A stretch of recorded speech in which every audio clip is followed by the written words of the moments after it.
There are 5 tools that every content creator should invest in to edit the best videos as quickly and comfortably as possible. These 5 things range from cheap to shockingly expensive, but I promise you every single one of them is worth it and is something that I use every single day. The first item I would buy if I was starting to edit for YouTube this year would be a good mouse, namely the Logitech MX Master 3S. Obviously, you need a computer first, but that's a given. So after you have your computer, the next big thing that is going to speed up your workflow and just improve the quality of life of your editing process is a good mouse. Why the 3S? Well, I made a whole video about it, but to boil it down to the most simple things, this mouse connects with both Bluetooth and USB, feels incredibly comfortable, especially for medium to large size hands like mine, and most importantly, it has 7 programmable wheels and buttons. These inputs can be customized and bound to shortcuts in softwares like Premiere Pro, DaVinci Resolve, and Lightroom. Having shortcuts like trim, paste, and whatever else I use most readily accessible on my mouse without having to do keyboard shortcuts is a game changer. Over the course of a whole project, it speeds up my workflow massively and saves me a ton of time. So whether you go for this mouse in particular, which I highly recommend, or something else that's similar, you need to get a super high quality mouse. They're not all that expensive in the grand scheme of things, and it will change your editing life.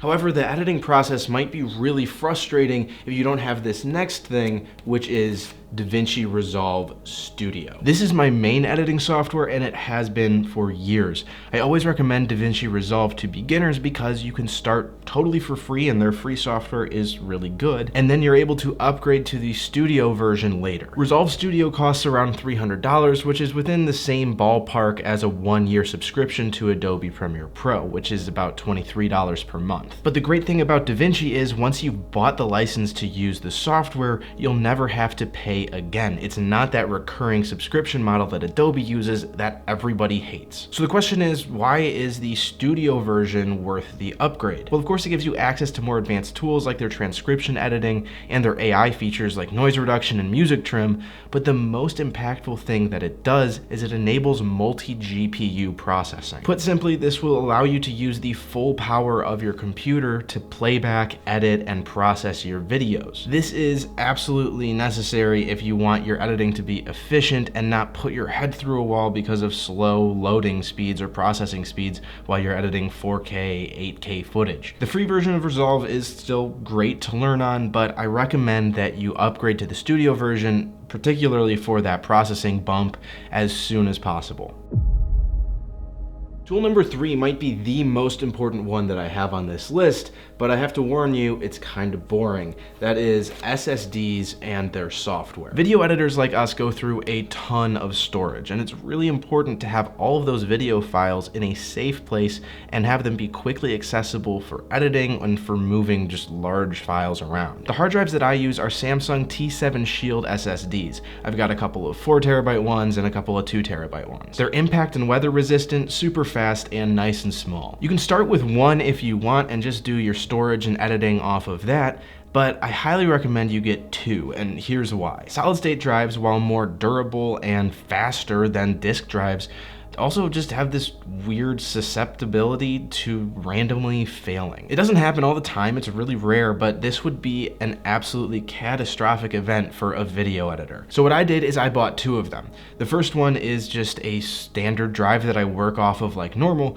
and the second one is a clone of that drive. I don't move files in and out of it, but it's set as a exact replica, as a backup of that main drive. So if anything happens to the main drive, I have the safety backup of the second one, and it would be super rare to have 2 drives fail at the same time. Now, I tried to keep both hard drives the same by just manually copying all of the data from one to the other every couple of days for a little while, but that was horrible. So I got a software called Carbon Copy Cloner, which automatically scans both drives and makes sure that the backup is a replica of the first and that it's always updated. This is one of those things that is no fun at all. You don't really want to spend money on it, but in the end, having more storage and having that peace of mind of knowing that your stuff isn't just going to randomly evaporate is well worth it. But the mind isn't the only thing that you want to have peace while you're at work.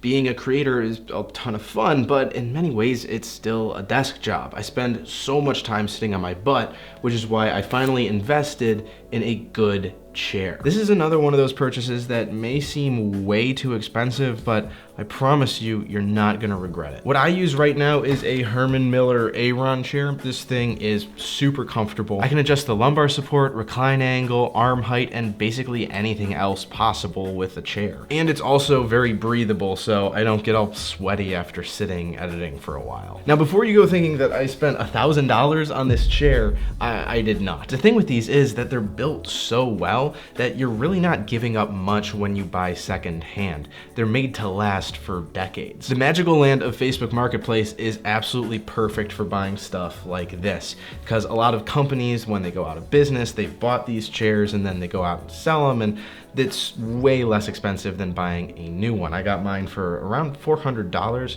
which is a lot of money still, but it's a huge discount off of a new one, and it's within that realm of something that I consider reasonable for something that's going to help my back and keep me comfortable long hours while I'm working. Obviously, everyone's body is different, so what's comfortable to me might not be comfortable to you, but whether you go for the Herman Miller Aeron or you get something else, just another high-end chair, it's gonna be worth it. I guarantee that having one of these will be one of the best purchases you make as an editor.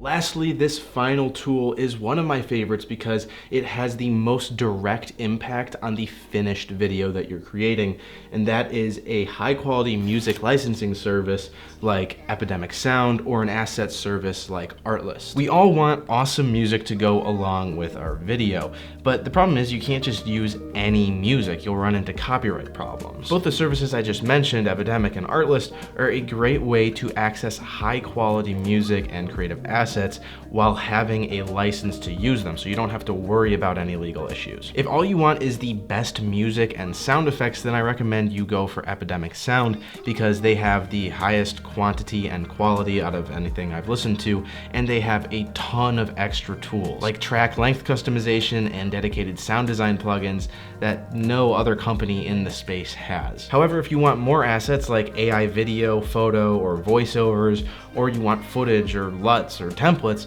then Artlist is the best way to go, because they have all of these things plus high quality music and sound effects. Having high quality creative assets to use in your videos is an absolutely imperative thing when it comes to creating the best content possible. I routinely get comments asking me about where I get my music or the name of a track that I used for the intro of a video. Combine that with the peace of mind of knowing that I'm not gonna get a copyright claim and I'm licensed to use the music, and you've got easily one of the most, if not the most important tool and important service that I ever use when I'm creating my videos. I've done dedicated comparison videos for Epidemic Sound and Artlist and their competitors for years.